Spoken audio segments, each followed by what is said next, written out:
To ga bidiyon yadda wannan airdrop ɗin yake aiki, yadda ake yin rijista ɗinsa da yadda yake amfani da shi. So waɗansu ba sa iya gane yadda ake yin rijista a cikinsa saboda yana ɗan ba su wahalar rijista. To yanzu zan nuna muku yadda ake rijista da yadda yake aiki komai da komai. Kana shiga kan link ɗin zai kai ka cikin browser ɗinka wacce kake amfani da ita domin kai rijista kenan. Ba mu jira ya kai mu cikin browser ɗin mu, ya shigo browser ɗin mu. Yanzu sai mu zo mu cike komai da komai ana filling address, sai mu zaɓi ƙasar mu, sai mu sa phone number da digital pin ɗin guda 6 kenan. Yanzu bara mu cika wannan.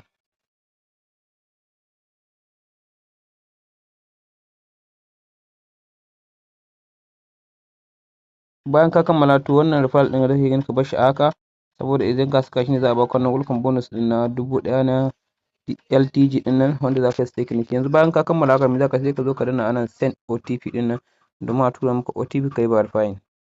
Sai ka yi click a kansa. Yawwa, kamar yadda kuke gani haka, sai mu je mu ɗauko OTP suka turo mana domin mu zo mu saka mu yi verifying ɗin shi.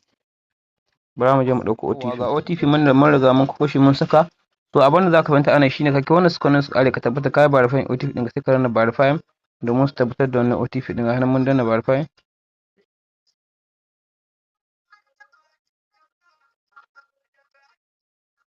To dole sai ka verifying. Gashi nan sun yi mana verifying OTP ɗin mu, sai ka zo ka danna create account.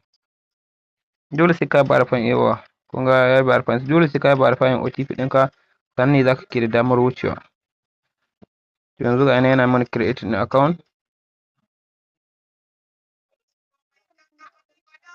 Kun gani ko account ya riga ya successfully, ga yana staking ɗin mu ya riga ya hau.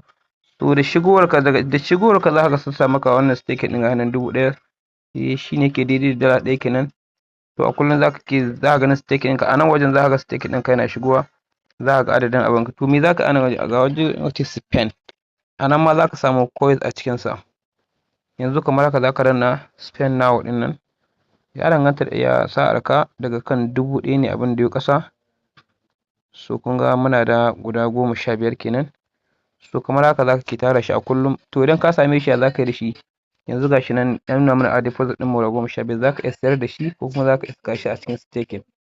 To yanzu za mu sayar da shi ne, sai ka danna anan da kake sell, sai ka zo ka saka amount ɗin da kake so. Ko ƙwaya nawa ne za ka iya sayarwa. Bari mu sayar da guda 5, sai mu danna submitting. Mun ga successfully mun sayar da guda 5, shine ga dalar mu ɗin ma a saka mana USDT ɗin 0.005 ƙwaya 5 kenan. To a nan waje inda kaga ya saka 0.01 ɗin nan, a nan ne za ka ke ganin LTG ɗinka yana taruwa kenan, wanda in ya taru da yawa za ka je ka sayar da shi domin ka je koma USDT, zai kai withdraw ɗin shi. Wannan abun idan kuma za ka siya, ga inda aka ce buy a nan wajen, sai ka danna kai clicking. Minimum da za ka iya siya guda dala 1 ne.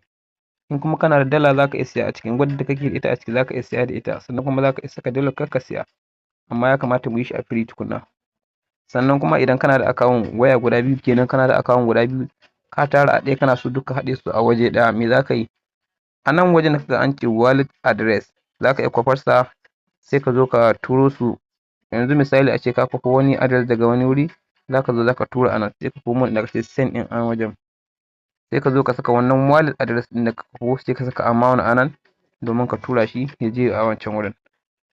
To wannan abu yana da sauƙin aiki ga wanda ya fahimci su. Ga yadda ake withdraw ɗinsa ana, idan ka zo ka taɓa withdraw, minimum withdraw ɗin shi dala 5 ne. Idan ya kai dala 5, za ka iya withdraw da BIP20 under basis ɗin nan.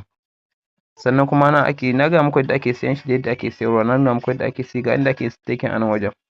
Za ka danna minimum staking ɗin shi guda 100 ne. Za ka iya staking. Kun gani yanzu dama ina da 15, to na riga na sayar da 5, yanzu so ya rago ma ga su nan a wajen. To me za ka yi? Tunda minimum staking ɗin sa guda 100 ne, sai in kana da guda 100 za ka iya staking. Sai a nan wajen gurin referral, a nan wajen idan ka gayyaci mutum ɗaya, za su baka 1000 bonus. 1000 za su baka, wanda ita 1000 ɗin za a samu ka ne a cikin staking, inda kake yin staking. A nan za a samu ka ita, a nan za ta ƙara maka staking ɗinka tafiya kenan. So wannan shine takaitaccen bidiyo yadda ake aiki akan wannan application ne, akan wannan airdrop ɗin.